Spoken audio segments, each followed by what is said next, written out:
जेवढे जेवढे वाक्य छापतील मी तेवढेच म्हणणार आहे. तर मी जे म्हणेन ते तुम्ही पाठीमागे म्हणा. आम्ही भारताचे लोक भारताचे एक सार्वभौम समाजवादी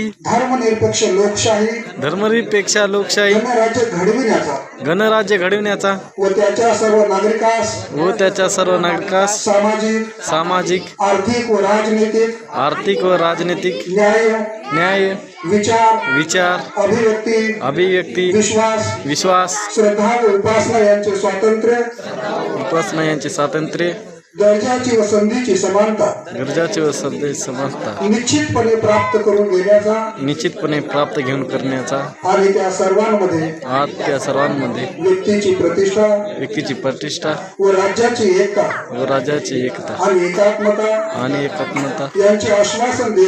यांचे आश्वासन देणारी बंधुता प्रवर्धित करण्याचा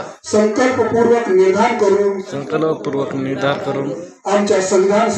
आमच्या संविधान सभेत आज दिनांक 26